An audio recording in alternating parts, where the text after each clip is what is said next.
In most cases, criminals aren't caught because their plan fails. They're caught because they make a mistake. And sometimes, that mistake is so unbelievable that it turns a carefully planned crime into a complete disaster. This is the story of two bank employees who stole millions of dollars from one of China's largest banks. Not to buy luxury cars, not to escape the country, not to build a secret fortune. They spent almost all of it on lottery tickets, and what followed became one of the most bizarre bank thefts in Chinese history. To understand how this happened, we need to go back to the early 2000s. China was experiencing one of the fastest economic booms the world had ever seen. Factories operated day and night. Millions of people moved from rural villages into growing cities. New skyscrapers appeared everywhere. But while the economy was growing rapidly, so was inequality. Some people were becoming incredibly wealthy, while ordinary workers struggled to keep up. One of those workers was Ren Xiaofeng. Ren came from a relatively stable family and had a valuable connection. His father had worked as a government sports official, helping Ren secure a position at the Agricultural Bank of China in the city of Handan. At first, everything seemed to be going well. He was known as an excellent employee. Back then, banknotes were often counted by hand, and Ren was exceptionally fast and accurate. While many workers could count around 800 notes in 5 minutes, Ren could count more than twice that amount. He built a reputation as a reliable and skilled banker. He got married. He had twin children. And for years, his life looked like a typical middle-class success story. Then everything changed. In 2006, the bank began facing financial pressure and restructuring efforts. Employees were reassigned, demoted, or dismissed. Ren wasn't fired, but he was transferred to a lower position and his salary was significantly reduced. For a man with a young family, the change was devastating. His income dropped, his status dropped, and resentment began to grow. Around this time, Ren became increasingly interested in China's government-run lottery system. For decades, gambling had been heavily restricted in mainland China. Casinos and most forms of betting were illegal. However, the government operated official lotteries that were completely legal. Millions of people played every week. For many ordinary citizens, winning the lottery seemed like the only realistic path to sudden wealth.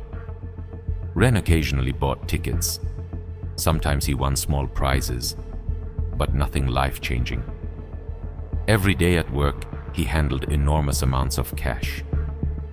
Millions of yuan passed through his hands. The money was right there, close enough to touch. And eventually, a dangerous idea entered his mind. What if he borrowed some of it? Just temporarily. He convinced himself he wasn't really stealing.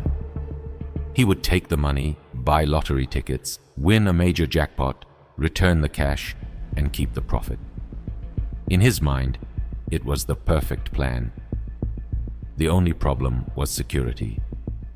The bank's vault required multiple employees to access. Separate keys, separate codes. No single employee could open it alone. So Ren needed partners. He approached two co-workers. Instead of presenting the idea as theft, he described it as a temporary loan. Surprisingly, they agreed. On October 13th, 2006, the group carried out their first operation. They removed 200,000 yuan from the vault. Then they bought lottery tickets with every last yuan. And something incredible happened. One of the tickets won a significant prize, not the jackpot, but enough to recover roughly half of the money. To Ren, this wasn't a warning. It was proof. Proof that the system worked. Proof that he was close. proof that all he needed was one big win. The small victory became the most expensive success of his life, because instead of stopping, he became obsessed. Over the following weeks, the group repeated the process. They took money, bought tickets, won small amounts, lost larger amounts. Eventually, the other participants became uncomfortable. They repaid what remained and walked away. But Ren couldn't stop. He had convinced himself that the jackpot was just around the corner. Months later, a new employee named Ma Xiangjing was assigned to work with him. Unlike the previous partners, Ma was also deeply interested in lottery games. The combination was disastrous. Together, they restarted the scheme. At first, they took 50,000 yuan, then 100,000, then 500,000, then millions. Every time they lost, they increased the amount.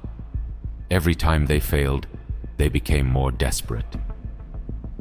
By April 2007, they had stolen nearly 33 million yuan, more than $4 million at the time, and almost all of it had disappeared into lottery tickets. The situation was becoming impossible to hide. Then the bank announced an upcoming inspection. Auditors would soon begin checking records and cash reserves. The missing money would be discovered. Most people would have accepted defeat. Ren and Ma did the opposite. They decided to gamble even more. During their final days inside the bank, they stole an additional 18 million yuan. They believed one massive jackpot could solve everything. Instead, they lost almost all of it. Their final lottery purchases returned only a tiny fraction of what they had spent. The dream was over. In April 2007, both men fled. They abandoned their jobs. They abandoned their families. And they disappeared. But not for long. Chinese authorities launched a nationwide manhunt. Within days, both fugitives were captured. When investigators examined the case, they discovered something astonishing. Most of the stolen money was gone forever. Not hidden, not invested, not transferred overseas. Simply lost through lottery purchases. The total theft exceeded 51 million yuan. Only a small portion was ever recovered. The rest had flowed through lottery retailers and into government-managed funds. Ironically, much of the stolen money eventually ended up back in state programs and public projects. After a highly publicized trial, the verdict was severe. Ren Xiaofeng and Ma Xiangjing were convicted of embezzlement and theft of state-owned funds. Both received death sentences. Their assets were confiscated. Their families lost nearly everything connected to the crime. In the end, one of China's largest bank thefts produced no fortune, no successful escape, no hidden treasure, only piles of losing lottery tickets. A crime that began with dreams of becoming rich ended with two men losing everything: their freedom, their families, and ultimately, their lives. All because they believed the next ticket would finally be the winner. Thanks for watching. If you enjoyed this story, don't forget to subscribe for more fascinating true stories and historical mysteries. See you in the next video.